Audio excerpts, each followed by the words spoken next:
Welcome to the December 5th meeting of the Murfreesboro City Council. Councilman Madeline Scales Harris has our prayer and our pledge. Thank you, Mayor.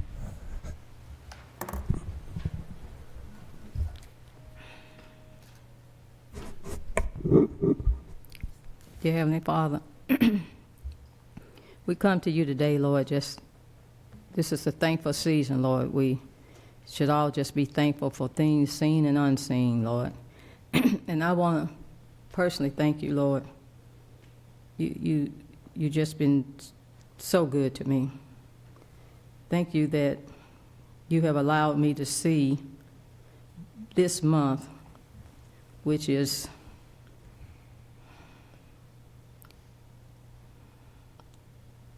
I've been clean with my disease and remission 2 years this month. And Lord, I thank you for that. Lord, I thank you for a great holiday season with my family.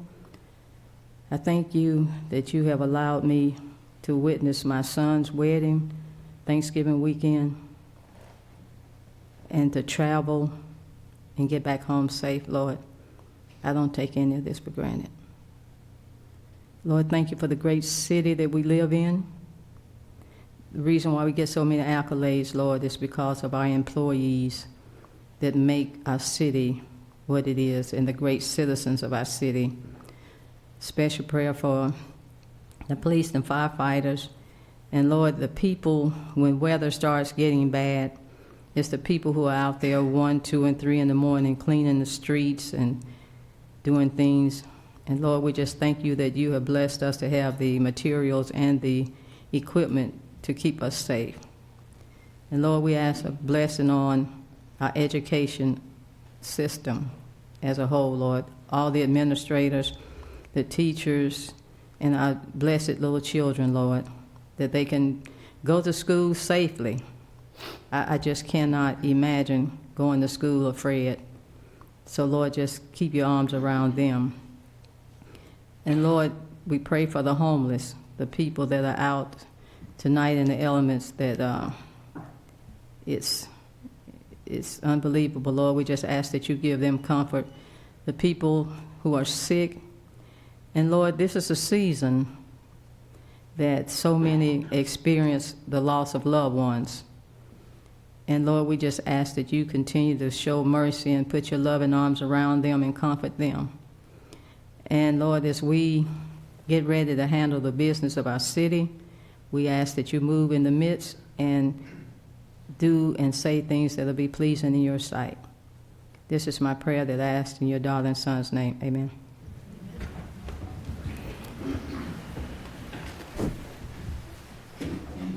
Allegiance to the flag of the United States of America and to the republic for which it stands, one nation, under God, indivisible, with liberty and justice for all.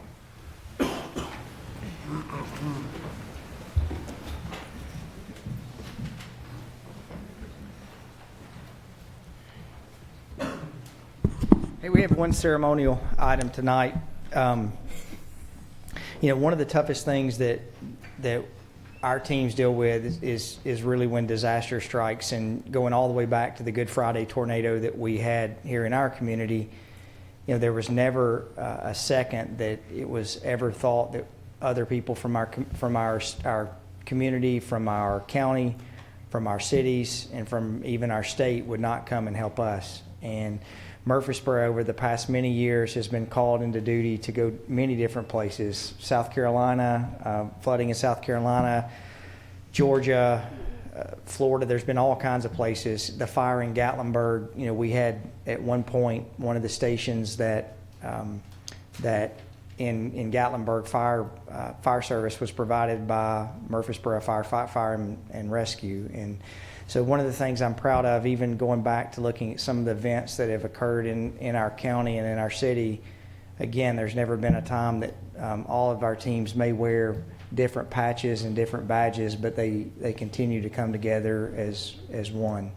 And so when our team and Public Safety Director Clark, if you want to come up, Chris, we got an email, I think it was a Sunday night that we got the email that with the flooding that took place in East Tennessee and in North Carolina, that Chris had sent an email out and Chief had sent an email about the amount of teams from Rutherford County that were all deploying to go. And so they all met over on East College Street, and, minute by minute, Smyrna was there, Laverne came in, Rutherford County was there, Murfreesboro was there, and it was pretty cool to walk in and see that it was not really like a Murfreesboro clique and a Smyrna or Laverne clique, they were all together. And so I thought it was appropriate, knowing what's happened in East Tennessee and North Carolina, that Chris would come. And Chris is the public safety director for Rutherford County, and let him recognize the team that went,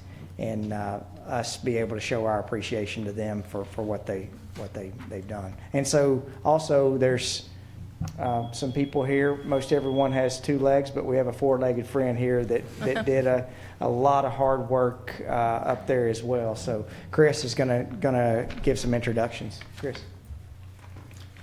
We're very blessed in Rutherford County to have the personnel and the equipment and the knowledge, skill, and ability to provide assistance across the state of Tennessee. To kind of give you a little insight on what occurs, we get a call that we need to assemble land search teams for Hurricane Helene.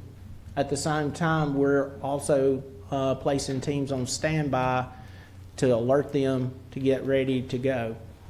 One of the first ones was actually Rutherford County EMS, and they were on standby to send ambulances to the hurricane victims. They got canceled, but immediately stood up a land search team that committed to go to East Tennessee. Along with that, we have 3 leaders in here that were directly the team managers of those counties that were affected. Basically, those towns turned their responsibilities over to our personnel to manage the operation. Josh Oliver, Chief Oliver, myself, and Shift Commander John Engel, along with Chief Ronnie Beasley of Laverne, assembled a team. We put them all together to make one land search team. And I'd like to introduce those folks, if I may. From Murfreesboro, and if you will, come up here and stand up here along in a row. Murfreesboro Fire Rescue, Jeremy Spivey. Murfreesboro Fire Rescue, John Fisher. Battalion Chief, Wesley Slager. Patrick Welsh, and Chad Winooski. From Laverne, and I don't know if they attended, Tyler McCormick, Micah Masoto, John Partridge, and Patrick Hood. From Rutherford County Fire, Ethan Mabes, John Simpson, Gage Dodge, and Jake Libby.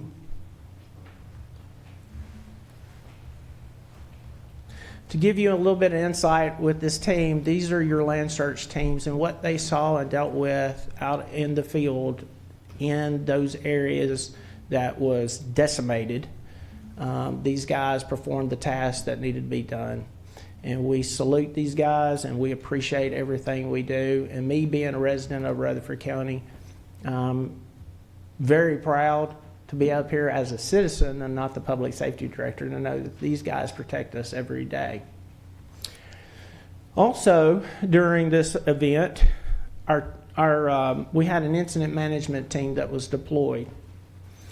The first one to be deployed was actually your Murfreesboro City Deputy Chief, Kerry Gensimer. You'll come up too. Along with him was Laverne Fire Chief Ronnie Beasley, and then also Shift Commander John Engel. Those 3 were the managers of these decimated areas. They've done this before.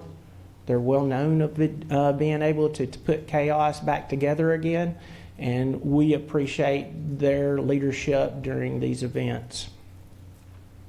Later on, they requested a search and rescue cadaver dog.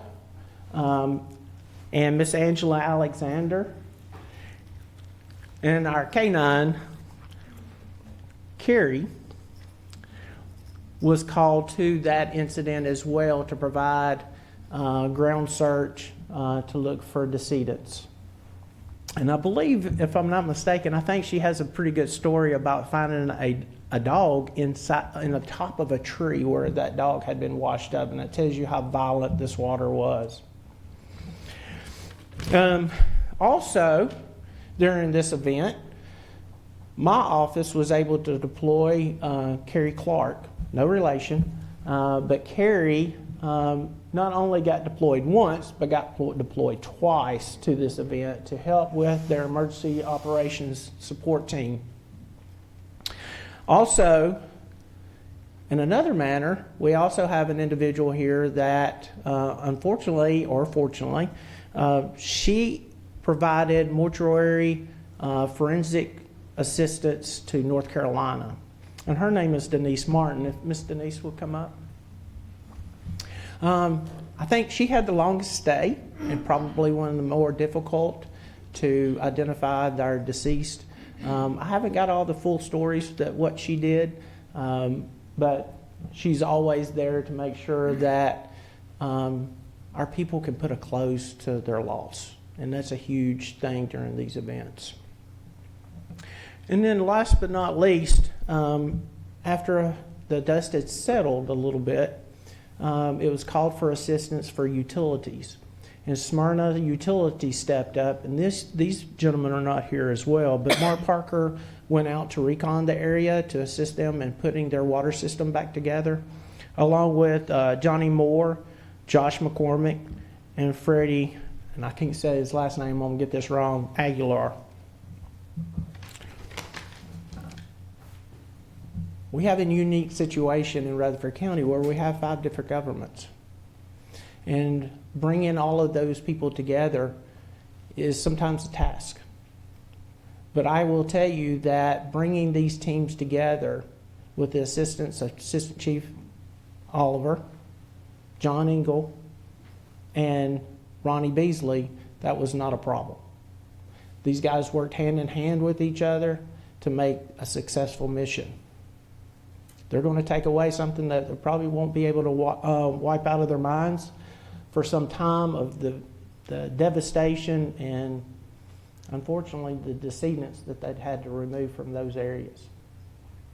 So I'd like to thank everybody, the council, for allowing and providing the equipment, providing the training to all of us. And on behalf of the public safety, we thank you for that. Good job, guys.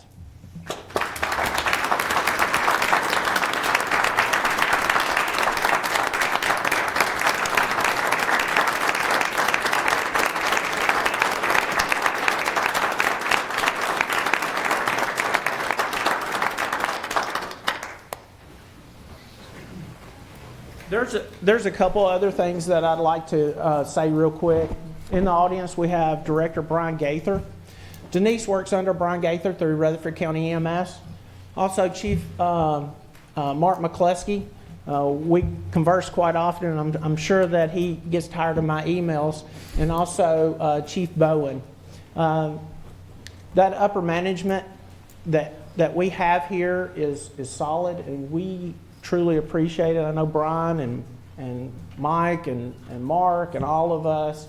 I think they probably get tired of seeing my emails, but what a united bunch.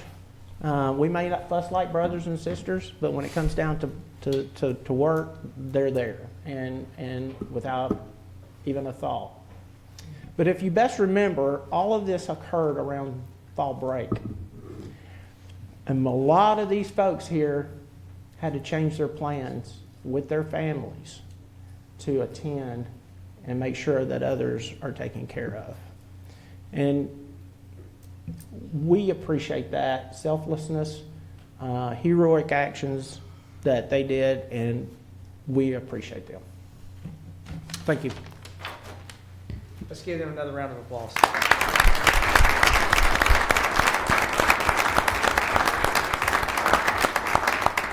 I know that there's nothing y'all would rather do on a Thursday night besides sit and watch us talk about zoning and all the other things, but y'all are welcome to go if y'all want to. Thank y'all. Thank y'all again.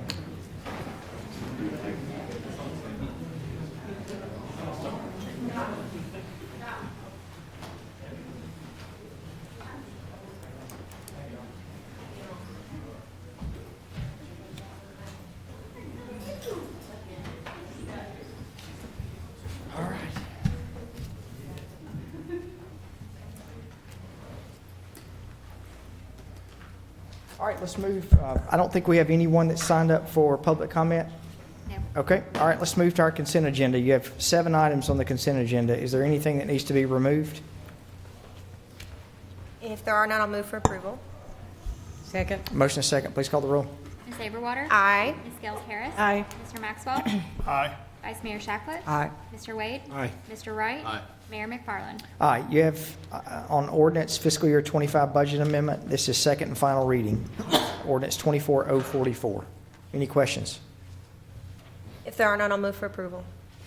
Second. Motion is second. Please call the roll. Ms. Aberwater? Aye. Ms. Gales Harris? Aye. Mr. Maxwell? Aye. Vice Mayor Shacklet? Aye. Mr. Wade? Aye. Mr. Wright? Aye. Mayor McFarland? Aye. All right, we need to now consider land use matters. We have amending the zoning ordinance, retail, hybrid, and distribution uses. We need to hold a public hearing for this and then consider on second and final reading ordinance 24040. Matthew. Thank you, Mr. Mayor. I won't go into the details of the ordinance amendment. Mr. John Tully with the legal department presented that to you on first reading on November the 7th.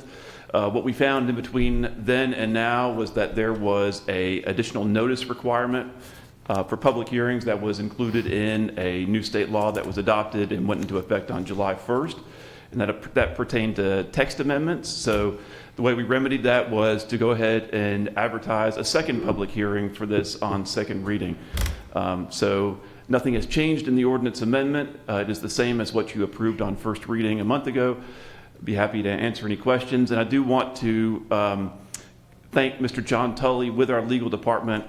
He put in a lot of hours and a lot of work on this zoning ordinance amendment, and we appreciate all of his hard work and that of our legal department.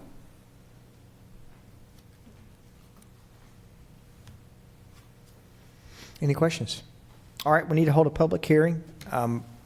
If you're wishing to speak for or against any of our upcoming public hearings, or different topics, if you'll come to the podium, state your name and your address. You'll have 3 minutes as an individual, 5 minutes if you're representing a group. If you'll keep all your questions directed towards the council, we'll get those answered at the end of the public hearing.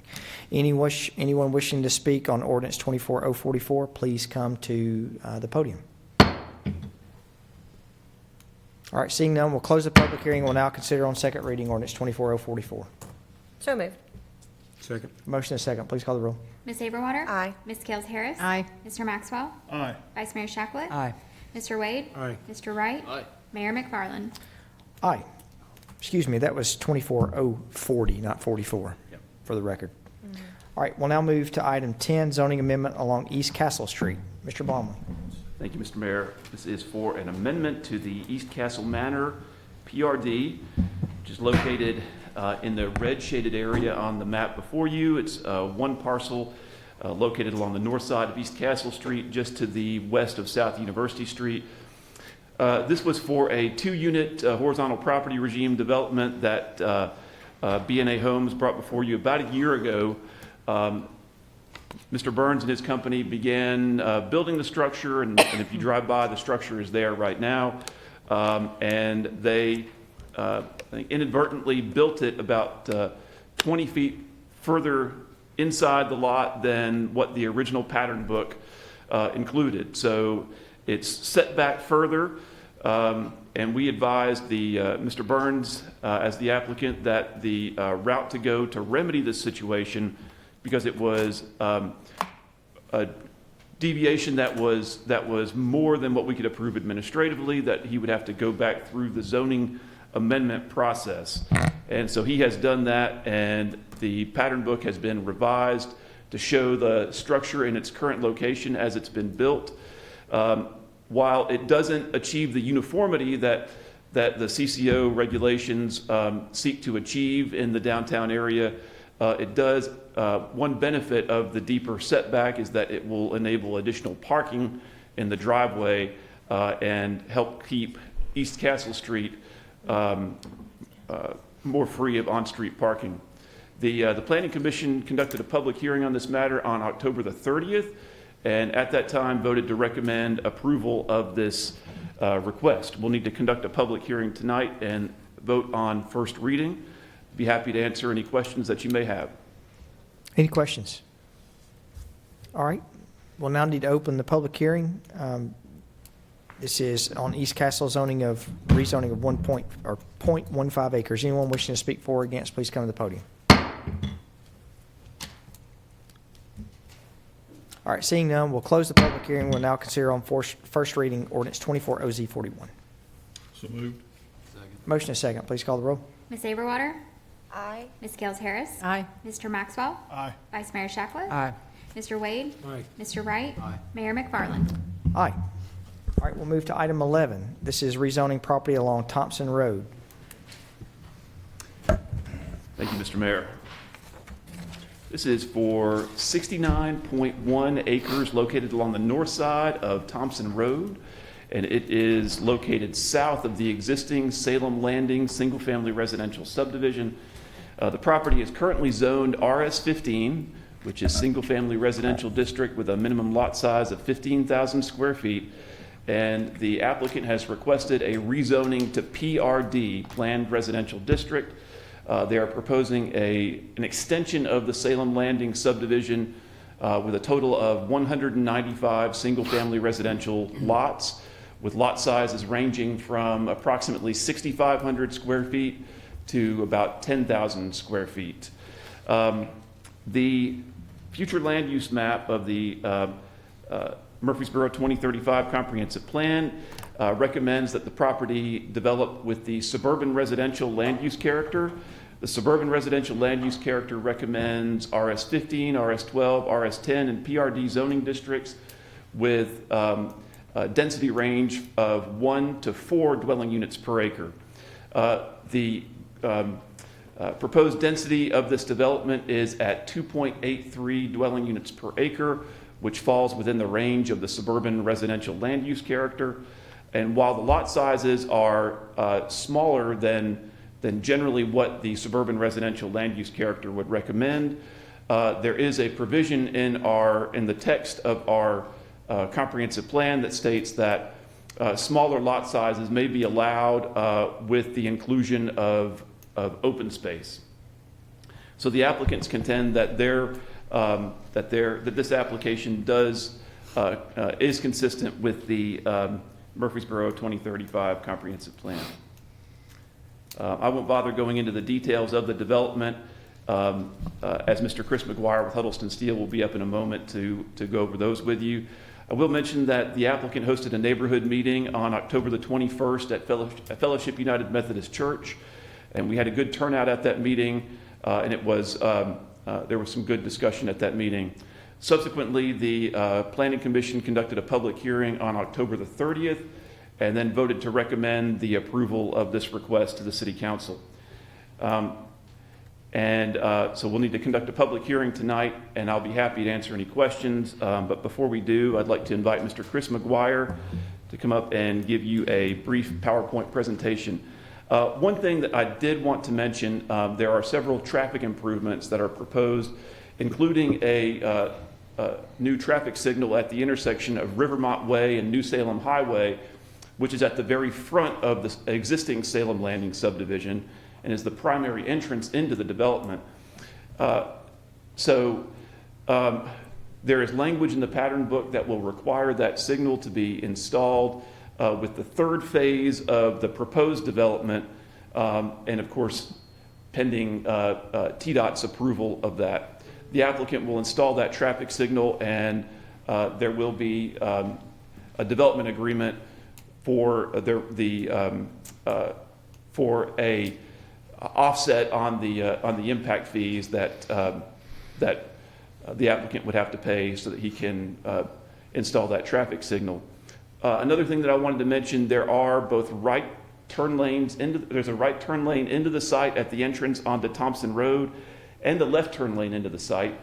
It appears that the applicant has neglected to put that language in the pattern book, and we discussed that with the applicant before the meeting, and they have agreed to put that language into the pattern book prior to second and final reading, and Mr. McGuire will affirm that in just a moment when he gets up here. But that is something that they have committed to the neighbors and to the Planning Commission, and we wanted to get that on the record that will be included prior to second and final reading should the City Council decide to approve this on first reading tonight. As I mentioned, I'll be happy to answer any questions, and here's Mr. McGuire.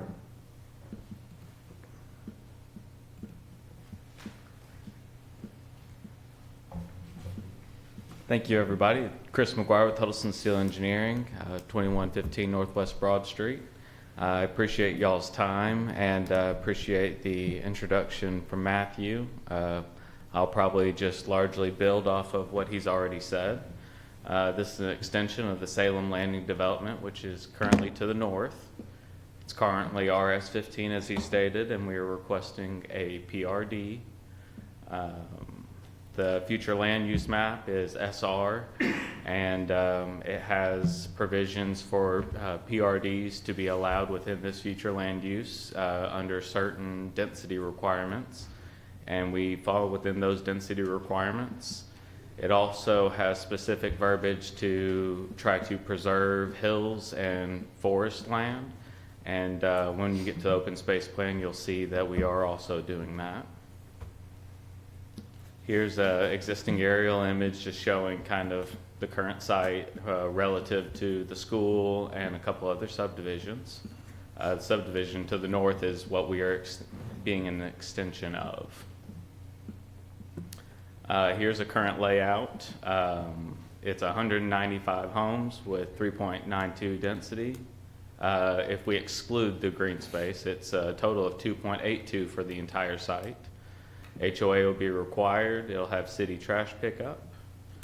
We plan on having 2 accesses to the north, which we anticipate a large amount of this traffic will utilize to get up to New Salem Road.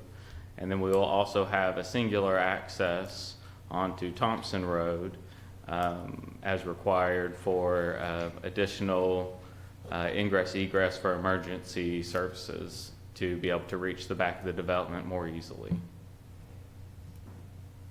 Our proposed architecture will be a 1 to 2 story. It'll be all masonry products with a 24-inch brick water table on all 4 sides. So this is something that is an upgrade from the existing development that planning staff had asked that we oblige, and our client did. So here's just a couple examples of some of those homes. Up on the screen at the moment is our proposed amenities package. It's probably one of the more extensive amenities packages that I've presented on. On the middle east side, we have a dog park. On the northwest side is where the regional mail kiosk will be, and on the southwest side, where it's the large green space area, we're proposing a basketball court, a playground, a concrete walking trail going up to a lookout pavilion, a natural trail that will follow through the woods line, and a disc golf course that will also be within that hillside. So it'll be an extremely utilized amenity for the community. Everybody loves disc golf these days, so I think it's going to be highly used. Here are some images of what the amenities will look like as far as the natural trail, the mail kiosk, which this is a picture of the one in the first section of Salem Landing, and we'll be using a similar type product, and similar for the lookout pavilion and playground.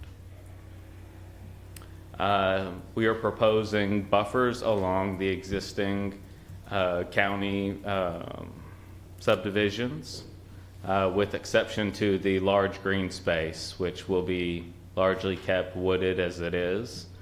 Along Thompson Road, we are also going to have a short berm, which will also contain an evergreen buffer. It will meet a type A buffer, which is a 10-foot buffer with evergreens spaced, I believe, every 10 feet. Up here is the proposed phasing plan. Currently, this is what we're proposing. We did put some language in the book that would allow us some flexibility to potentially change the layout of the phasing, just depending on CUD, Middle Tennessee Electric requirements. If there's some reason why we have to move the lot lines around to get utilities to work, we will. It'll likely be within phase 1 and 2. Phase 3 and 4 should be pretty set in stone. I'm up here. I'm open for any questions. I think the only thing that I have not discussed is probably the traffic concerns.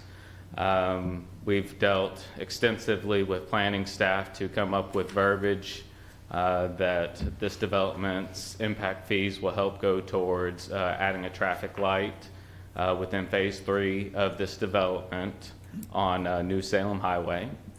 We're proposing a right turn deceleration lane into the project on Thompson and a left turn lane into the project going northbound to help us not impede the current traffic flow on Thompson Road. And we are working with the county on improvements that will be made at Armstrong Valley and Thompson Road as well.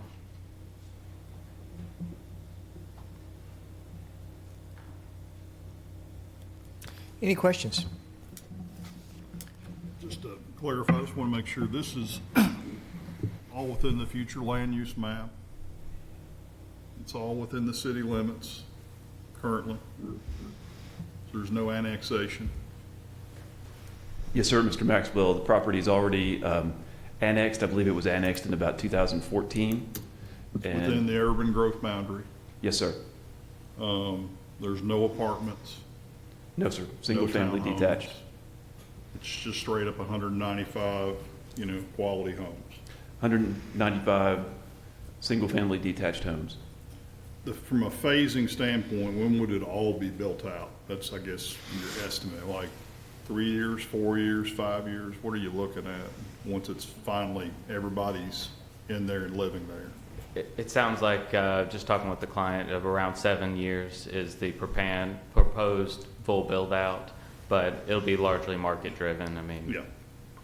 Okay, thank you. of course.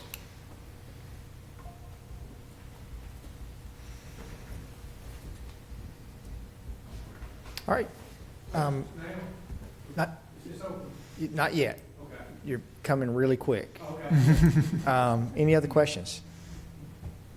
All right, we now need to have a public hearing for this rezoning request. Anyone wishing to speak for or against, please come to the podium. Yes, sir. Hey, thank you for the honor of being in the meeting, the very professional way that this goes, and opening prayer, and that was so special. Thank you for that. And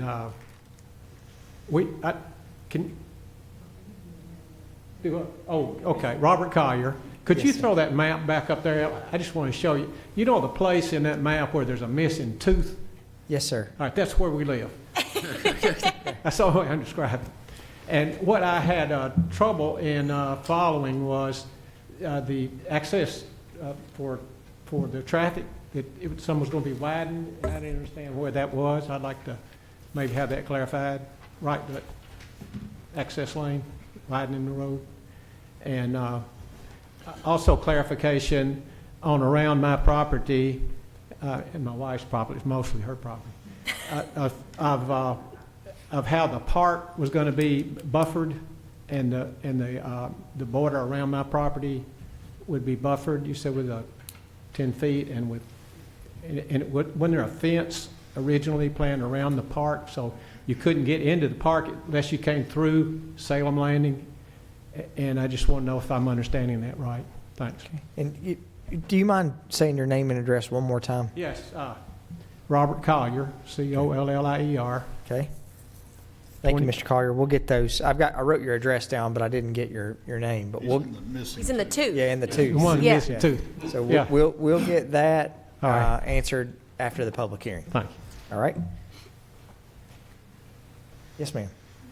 I'm Kim Jeffcoat. I live at 2871 Thompson Road. The biggest thing that we're having trouble with as a community, we live in the county, and so all of this is being done by the city and then dumped out onto our road, because guess what? Everybody's avoiding New Salem Highway, no matter what. And right now, 3 schools jump out onto our road already. And no, we didn't ever have a say-so about that at all. And so we've got a lot of traffic already on that little road, which is very dangerous. And if you look at where they're actually going to put the entrance to this subdivision off of our road, 2 really bad curves right in that area. So you're looking at a lot of accidents. If there's a way for the community to have someone from the county that's going to tell us what's happening with our road, that's our main concern, because we can't do anything about the houses. But to dump it all out onto our road, because the worse New Salem gets, everybody avoids it. So guess where that all goes? Just like all the school traffic, to our road.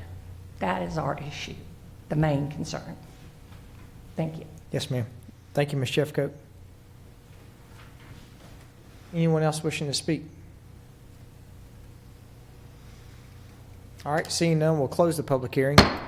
Got a couple of questions. Mr. Blomley, I don't know if you want to answer this, or the applicant, buffering around Mr. and Ms. Collier's property, Sure. or actually around Ms. Collier's property, and then the park and traffic access. Sure. So, let's see. So you'll see what they're doing, where you see that red line that goes here. Well, I used to be able to use it as a telestrator, like John Madden, but I guess I can't do that right now.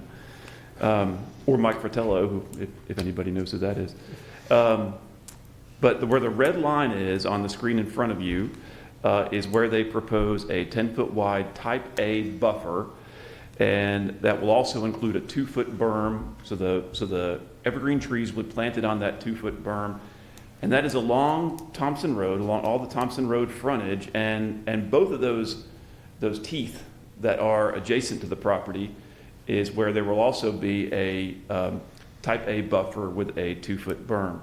And so there is nothing proposed along the Collier's western property line, because that area, as Mr. McGuire mentioned, is going to remain in its natural state, and it will there will be a trail going up to the pavilion at the top of the knob, but no buffering or fencing is proposed at that location, just because it's to be left in its natural state. As far as turn lanes, you'll see the entrance onto Thompson Road, which is on the far east side of the development.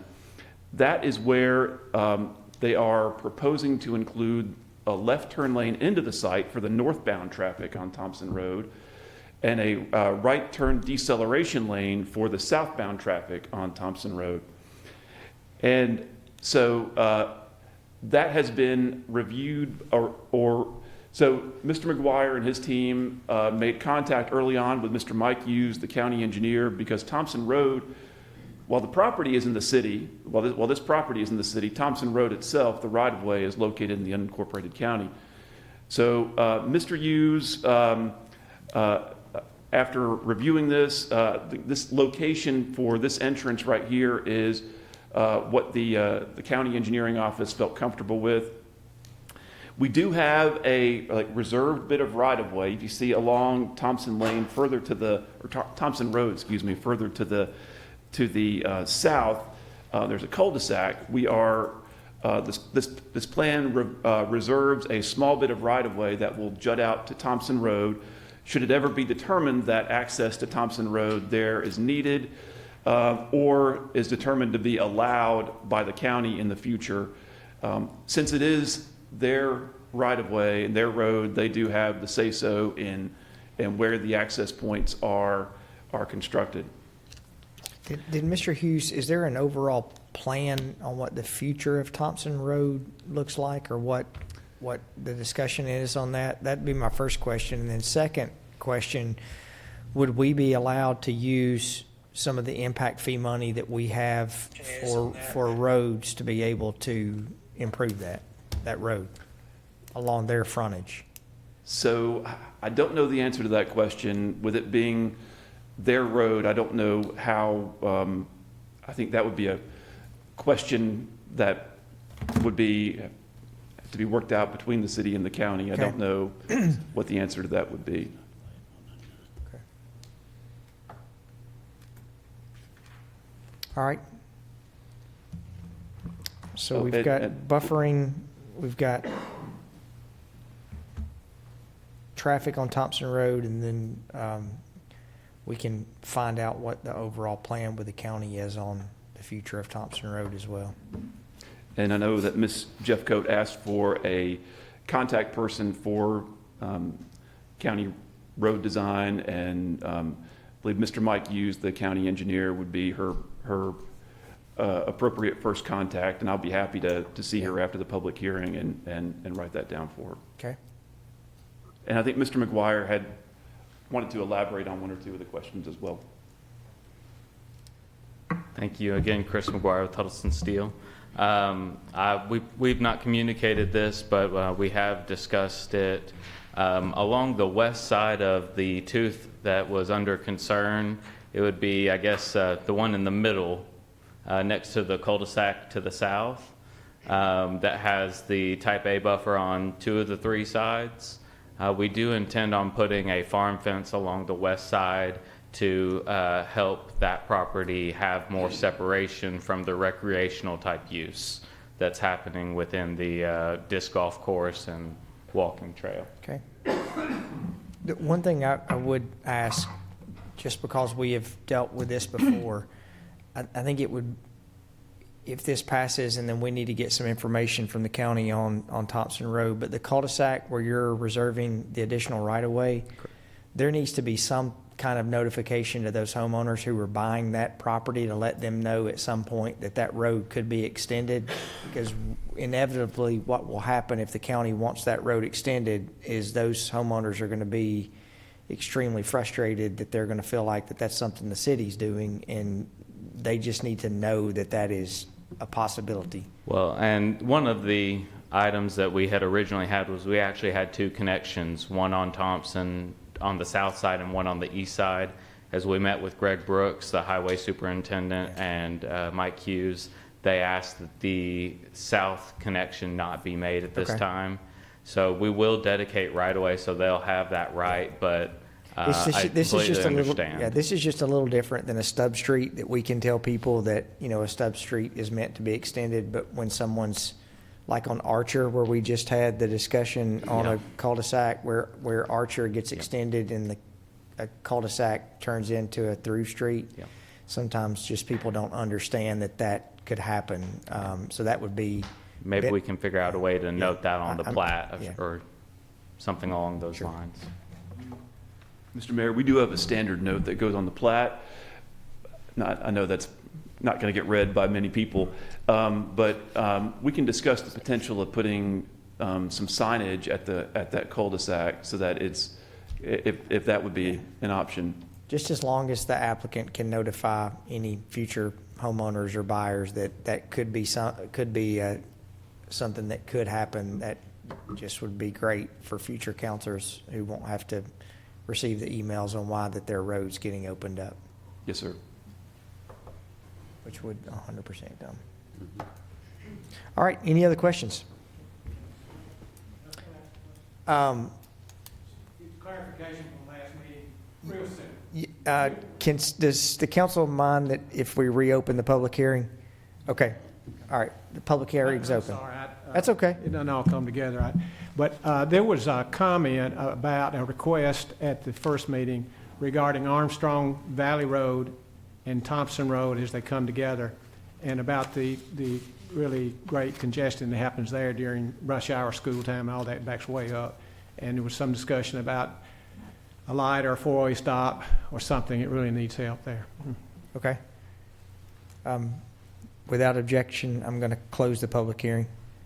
We have attorneys in the room, and so we get in trouble if we don't follow the rules, so I apologize. All right, do you want to address the stoplight? Yes, sir. We're in talks with the county currently. We do plan on making improvements at that location.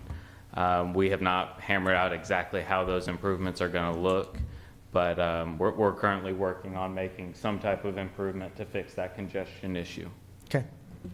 All right, thank you. All right, any other questions? If there are none, I move for approval. Second. We have a motion, a second. Could we, for second reading, please get just an update from the county on what maybe the future plans for Thompson Road and how that could fit in with maybe the county and the city partnering on something? All right, motion, a second. Please call the roll. Ms. Averwater? Aye. Ms. Scales Harris? Aye. Mr. Maxwell? Aye. Vice Mayor Shacklet? Aye. Mr. Wade? Aye. Mr. Wright? Aye. Mayor McFarland? Aye. All right, we'll now move to item 12. This is zoning for property along Butler Drive and Joe B. Jackson Parkway. Mr. Blomley. And Mr. Blomley, Ms. Jeffcoat, before you leave, Mr. Blomley will get you that information from Mr. Hughes. All right, Mr. Blomley. Mr. Mayor, I'm going to consider myself lucky if I can get all my presentations out of the way without you mentioning the Auburn-Duke game last night. You did it yourself. Yeah. Who won the game? Bless your heart. I'm a glutton for punishment. Our last public hearing this evening is for property that's located at the intersection of Butler Drive and Joe B. Jackson Parkway. We'll have the companion annexation public hearing and vote at the December 19th meeting. There were some additional noticing requirements in that was approved by the General Assembly earlier this year, which is increasing some time frames, and so we'll get that. We have that public hearing advertised for the annexation for December the 19th. But we're going ahead and having the public hearing for the companion zoning request and first reading tonight on that zoning request for this property. Property is currently located in the unincorporated county, and we have studied it for annexation, and there is a request to zone it to CH, HI, and GI simultaneous with annexation. The GI area is in the yellow. It mirrors the adjacent zoning directly to the south. It is the McDonald property. The area in blue is the Quick Trip property that is proposed to be zoned CH, and the area in orange is the area that the city has under contract to purchase in order to expand the future solid waste transfer and public works facility located on Butler Drive. The right-of-way of the new Butler Drive was annexed into the city limits earlier this year. So knowing that the existing city property is in the city and zoned HI, and when the city put the orange property under contract, it was desirable to have all of that property under the jurisdiction of the city. And the Quick Trip property, Quick Trip has owned for several years, and they have had intentions of building a Quick Trip fueling station and convenience market on that property. And so this will enable it to be, if it's annexed and zoned commercial highway, would enable it to be developed in the city limits. We have received written consent from both the Quick Trip and McDonald property owners that they are consenting to both the annexation and the zoning, and concur with the proposed zoning classifications. The future land use map of the Murfreesboro 2035 Comprehensive Plan recommends business innovation land uses for the subject property. The development types can include and are focused on industrial and manufacturing parks, research and development centers, advanced manufacturing, incubator, industrial, and office space, but can include commercial. And CH, GI, and HI zoning is consistent with the business innovation land use designation. And of course, directly to the south across Joe B. Jackson Parkway is where the Buc-ee's is under development. The Planning Commission conducted a public hearing on this matter on October the 30th and recommended its approval to the City Council. I'll be happy to answer any questions, and the applicant, Mr. Sam Huddleston, is here as well. What? Oh. All right, any The questions? applicant, Mr. Darren Gore, is here. All right, any questions?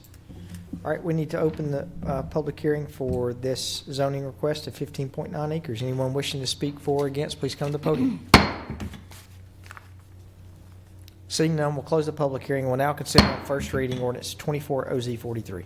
So moved. Second. Motion is second. Please call the roll. Ms. Averwater? Aye. Ms. Gels Harris? Aye. Mr. Maxwell? Aye. Vice Mayor Shackwood? Aye. Mr. Wade? Aye. Mr. Wright? Aye. Mayor McFarland? Aye. Hey, Mr. Bromley, do you know who's going to be number one when the polls come back out? Not Auburn. Go Vols. All right, we'll now move into item 13, the sewer allocation variance. Thank you, Mayor McFarland. Good evening, members of the council. So the request before you tonight is for a sewer allocation variance that was submitted by Paradigm Studios on behalf of Stillwater Development. The sewer allocation variance is for 262 SFU. The concept that staff has had the opportunity to review includes approximately 110,000 square feet of commercial, along with second-story office space, 4 commercial out parcels, 120 assisted living beds, as well as 30 memory care facility beds, 150 unit 55 plus and older apartments, 320 non-age restricted apartment units, and 48 townhome units. Murfreesboro Water Resources has reviewed the request, and capacity is available within the basin to support the development, but it will require the developer to make off-site improvements to access that capacity. Planning staff has also reviewed the request and is in support of the commercial and office components of the project, along with the assisted living and memory care portions of the project, but is not in support of the variance for the apartment and townhome portions of the project. I'm available to answer any questions that the council may have. Mr. John, I just want to make sure you've got the count right. So 150 in age restricted in phase 1, 320 in phase 3 that are not restricted, 48 townhomes. Of course, those wouldn't be restricted. And then there's 55 assisted living and memory care. Does that sound right? So there is, and I'll go through the phases. In phase 2 is the 150 unit age restricted. That's the 55 and older luxury apartments. Phase 3 is the 320 non-age restricted apartments. Phase 4 is the 48 townhome units. And then phase 5 is the 120 bed assisted living facility with the 30 memory care beds as well. Question I've got, and it says here in the memo, you're recommending the variance for the assisted living, correct? That is correct. And the memory care. So is this variance, it said, based upon the acreage, you needed 720 SFUs, and right now it'd be 459 without the variance. So are we giving them the entire variance for the apartments that you don't recommend and for the townhomes that you don't recommend, or is the variance just for the memory care and the 55 and up? Yeah, the 262 SFU is for the entire site, including the portions that planning staff supports and the portions they do not support. So it includes all of the apartments as well as the commercial components as well. So why give them the variance? Well, so Austin, you're hitting on, we've not really had, I think what you guys are bringing to us is wanting to see if the council would support a variance before this went through the planning process. Does that sound right? That is correct. The procedure we follow is if a sewer allocation variance is needed, it comes to receive approval with the council before proceeding forward with any site plans or rezonings that would be needed. Fair enough.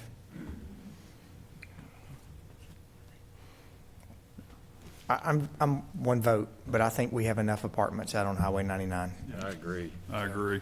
Motion to deny. Second. Before we have a motion to deny, do we want to look at the staff recommendation on allowing the independent living and just not the apartments? I'm okay with independent living in the 55 and up. So, I mean, I'd be okay with that, but I'm not okay with the apartments. So if it's an all or nothing thing, I don't want any of it. But if it's a, I'm like you, we got enough Mr. Mayor. apartments. Yes. Mr. Thayer with Sure. Paradigm is here. And Yeah. if The applicant, the- would you like, Mr. Thayer, would you like to make a comment? Sure, absolutely. Well, thank you, Mr. Mayor and Vice Mayor and the council members, and thank you for the introduction. My name is Tyler Thayer with Paradigm Studio. I'm the principal architect located at 761 Old Hickory Boulevard. Currently before you, as was stated, is the total master plan, concept master plan that's before you. I wanted to draw attention to, and specifically, the owner purchased this lot in 2016. The sewer allocation ordinance was in 2019. So we believe, and the reason we are asking for this variance is partially for a hardship that has occurred in which the lots are by right zoned RM16, which is 16 dwelling units per acre. And so I did just some brief math. So by right, the zoning would be approximately 680 dwelling units for just the rear portions, because there's actually two zonings on this site. So just the rear portion of that, 681 units. The ordinance reduced that down, so if we just, without variance, down to 382 units, dwelling units on that site. What the owner is requesting is approximately 518, which is actually 163 units less than what is by zoning right.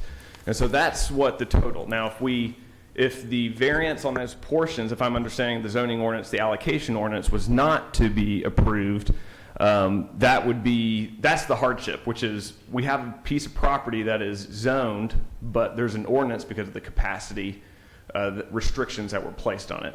So that's kind of what the request is, and the total master plan is actually a reduction of density from what it is zoned as RM16. So we just want to make sure that that's clear. We're not looking for an increase in the actual base zoning dwelling unit density. But other than that, as far as we're open to discussion in terms of what you might want to see on the site, but we would be maintaining that separation that's in the zoning. The commercial would be on the front piece, and the rear piece is where the RM16 is where the residential would be. We originally came in with some residential in the front, and per just discussions with staff, we separated it into the base zoning. So all the residential is in the RM16 zone, and all of the commercial is in the commercial zone. But I'm here to answer any questions, and then also the owner is here as well. Thank you.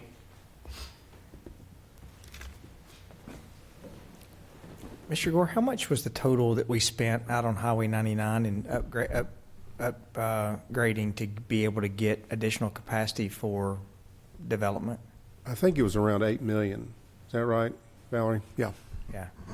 I mean, Mr. Thayer, I understand. I'm just giving you, again, this is one vote, one opinion. But, you know, being part of the council since we started this sewer capacity update, and many of y'all will remember when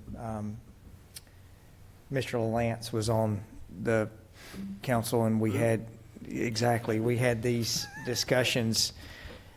You know, I think what we're trying to keep capacity and zoning different, but capacity and zoning go hand in hand. And we all realized that we may have zoning that was outstanding, blanket zoning that was commercial highway, blanket zoning that was heavy industrial, but there are capacity issues that go with that. For example, if someone is zoned heavy industrial and they are a very intense water and sewer user, we have to reserve the right that we can't give our capacity to one user just because they're zone heavy industrial. And, my opinion that when you get off of Highway 99, I can go down and name Shalom Farms, the river that's behind Dunkin' Donuts that was developed, and then continue going down Highway 99 and name apartment complex after apartment complex after apartment complex that have eaten up our entire capacity in that area where we've had to spend that $10 million. And so I'm not supportive of, even though we're looking and saying, yeah, we're less than what we were zoned for in 2016. A lot of things have changed since 2016. So I'm not supportive of going and giving that capacity away. Yeah, my motion stands. Okay. Sure. Point of clarification, I don't know what the technical term is, but the motion is to deny the sewer variance request, correct? Correct. What is the time limit to bring forth another sewer variance request? Does that kick it out over a year, like typical denials? Could you give me a second on that? Sure. What do you mean bring forward another sewer variance? I don't think a sewer variance Is the issue. is the same as a zoning, but we'll. I don't think it is, but I just need. The reason I ask is if we're going to deny it, I think my client would like a deferral instead so that we can discuss with staff of how to, if there is or we could bring a new sewer variance request at a later date. I'll say this while he's researching this. It's like, I appreciate your client, willing to invest in our community and build, memory care and things that we desperately need, for seniors. I'm dealing with that now with an elderly mother, and I think we all have dealt with it. I think to Councilman Wright's point, it's the apartment piece. I think if your client came back and said, hey, it's 100% townhomes plus commercial plus this memory care, at least my appetite, I'm only one vote, would be a lot better. Yeah, I agree. Versus 300 plus apartments, out there. So that's just my general feedback, so. I agree. It's the apartment piece. It's just non-negotiable to me. Come on, Adam. I'm thinking. Austin bought you some time, Adam. I'm thinking that the denial of this request. Sorry, I'm thinking that the denial of this request is not. There's not a time clock that you have to wait to bring back a different request in the same way that there might be with the denial of a rezoning. So it doesn't attach itself to the property. Does that make sense? Okay. No. I just want to make sure. I know I did a second. I can make a motion to defer. Or if based on new apartments. I'm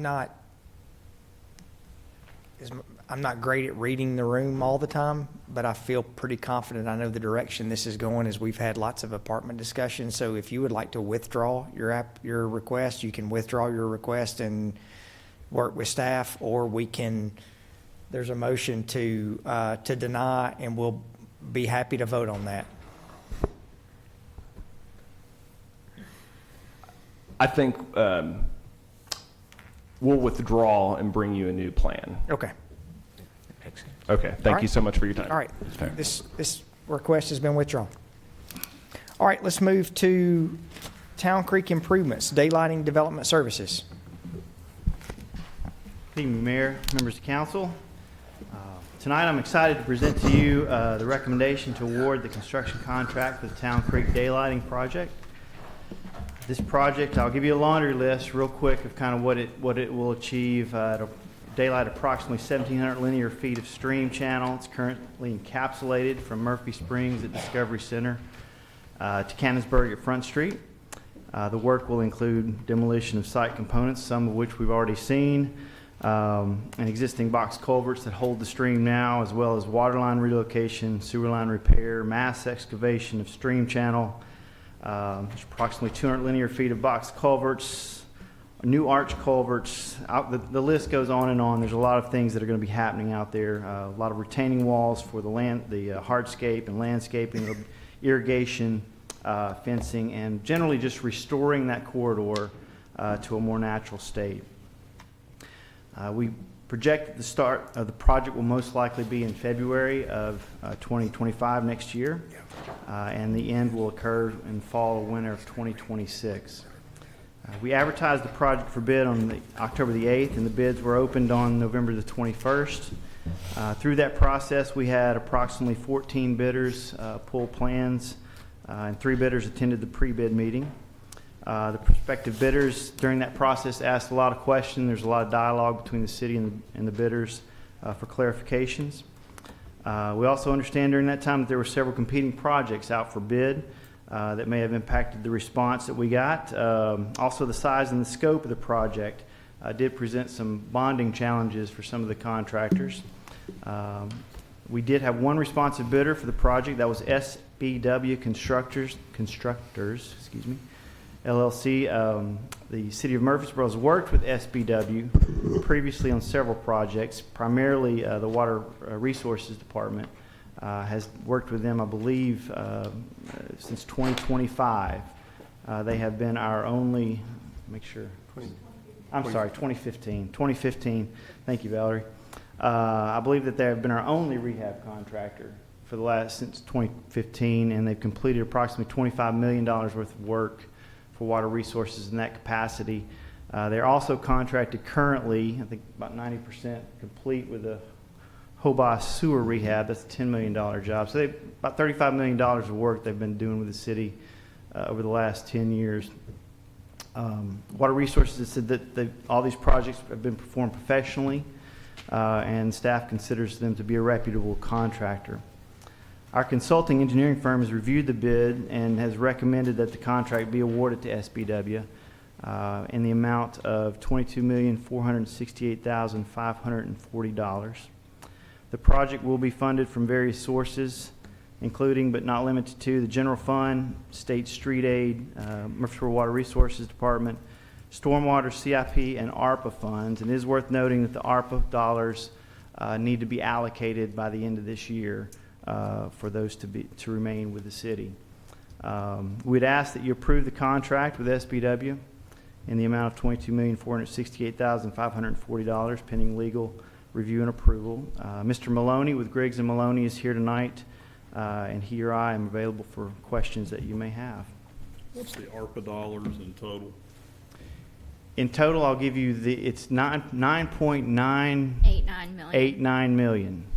And there was you can help me out here. There was a threshold of 10 million that kicked in a lot of extra requirements, reporting requirements. So that's why we were at that right under it. The total ARPA fund number we got was right at 20 million. If I It was remember. 24,100,000. Yeah. We don't call it ARPA money, though. We gave that another name. Biden bucks. Biden bucks. I'll make note of that, Mayor, for next presentation. Think about it every time I go buy milk. I'm just kidding. And eggs. Coffee creamer. And gas. All right. Any questions? All right, do we have a motion? So moved.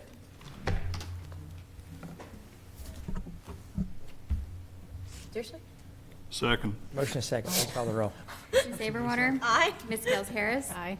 Mr. Maxwell? Aye. Vice Mayor Shacklet? Aye. Mr. Wade? Aye. Mr. Wright? Aye. Mayor McFarland? Aye, and to all the team that's worked on this, this has been a long project to get started. I think we started on this 5 years ago. We spoke about that a little bit today with Mr. Huddleston, Mayor, and I've been with the city only 2 years a part of this project, going on 3. I had a touch on it back in 2014 when there was some survey done on the consulting side, but Mr. Huddleston informed me today, I think it was 2007, Oh, wow. that we first, maybe the birth, and that was due to the major failure we had on the KFC property. Yep. And the repairs that were done there, and since then there have been more repairs. So that was kind of the birth of this project. It has morphed into different things, and as different funding has become, Biden bucks have become available, has provided new opportunities. So. Thank you. We're excited to see this. This will be transformational for our downtown area. So, all right, let's move to item 15, cooperation agreement concerning body cameras. Gensimer. Evening, Mayor, members of the council. For your consideration is a request to consider an interlocal cooperation agreement with the district attorney and public defender offices concerning body cameras. MPD has implemented the use of body-worn cameras in in-car camera systems for police officers. The camera footage obtained requires additional resources to ensure that the video footage is properly evaluated and utilized for proper defense and prosecution of criminal cases. The city recognized that the DA and Public Defender's Office will need to acquire additional personnel and equipment to manage the video footage and has agreed to share this cost. If approved, the annual expense of $175,000 is provided for in the city court operating budget for FY25. Future expenses will be budgeted for accordingly. I'll be happy to answer any questions. Any questions? So moved. Second. Motion is second. Please call the roll. Ms. Aberwater? Aye. Ms. Gale Harris? Aye. Mr. Maxwell? Aye. Vice Mayor Shacklet? Aye. Mr. Wade? Aye. Mr. Wright? Aye. Mayor McFarland? Aye. Amendment number 3 to purchasing agreement with Axon.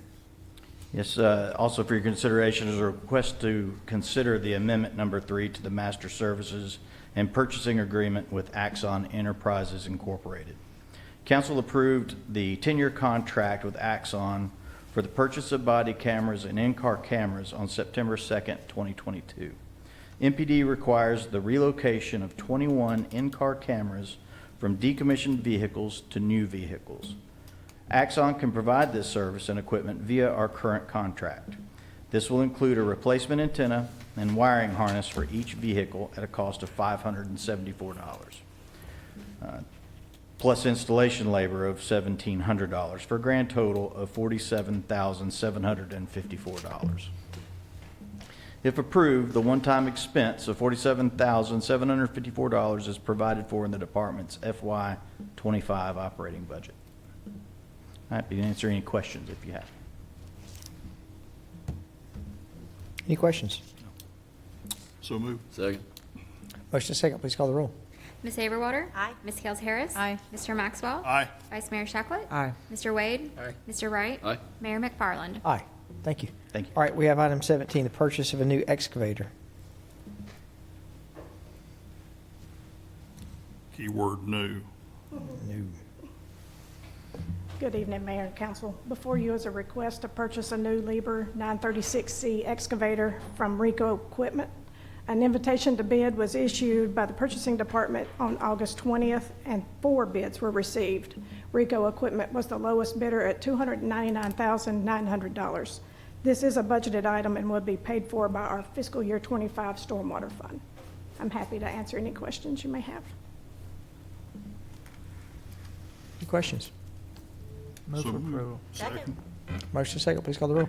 Ms. Aberwater? Aye. Ms. Gale Harris? Aye. Mr. Maxwell? Aye. Vice Mayor Shacklet? Aye. Mr. Wade? Aye. Mr. Wright? Aye. Mayor McFarland? Aye. All right, we'll move to item 18, Old Fort Parkway Technical Report Amendment number 2. Mr. Kerr. Thank you, Mayor, and members of the council. On December 1st, 2022, I think I had 23 in y'all's council. I'm sorry for that typo. Council approved a contract with Kimley Horn and Associates to complete a technical report for the proposed widening of Old Fort Parkway. TDOT's requirement for the report have been in a transitional phase due to new requirements developed by the department. The additional information TDOT has requested is 2 additional analysis scenarios, including future build and no build conditions as it pertains to various intersection improvements. To complete this request, to complete the requested additional services, $13,200 is needed, which brings the overall contract total to $142,600. And this is funded through the MPE proceeds. So I'm available for any questions you may have. I'm good with it. We're clarifying, we're still closing that intersection, right? 10-4. Move for. When do you think they will actually start on this widening? Excuse me? When will they start, if you had to guess right Well, now? we're still waiting on the award, and the award, when they originally took the proposals from the cities, their intention was to award it in December. Well, the hurricane hit, and TDOT spent over $510 million for that, which they, at this point, they've only been able to receive about $34 million from FEMA. So they have decided to move this selection to the March timeframe, which more aligns with their release of the 3-year plan, which is in April. So hopefully by March, we should know something about this project. Now, should we get awarded the project, we're still going to run it through the MPO tip, identify who's going to be managing the project, and then go through the advertising selection. I would say luckily you get somebody on board to start design next fall, just as a guess. For design. For design, not For actual. design, yes, design. that's correct. Okay. Now, just to give a bit more information, our TDOT Region 3 partners have endorsed this project and have sent it on upline to the black hole. So any help we can get would be beneficial. Okay. Thank you. So moved. Second. Motion and second, please call the roll.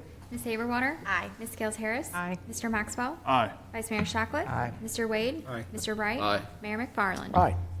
Thank you, Mr. Kerr. All right, well, let's have first extension to the annual pavement marking contract with Pope Striping and Volunteer Paving. Yes, sir. On February 15th, 2024, council approved the award of the annual pavement marking contract to both Pope Striping and Volunteer Paving. The contracts are renewable for up to 4 one-year option periods after the original award if agreed upon by both parties.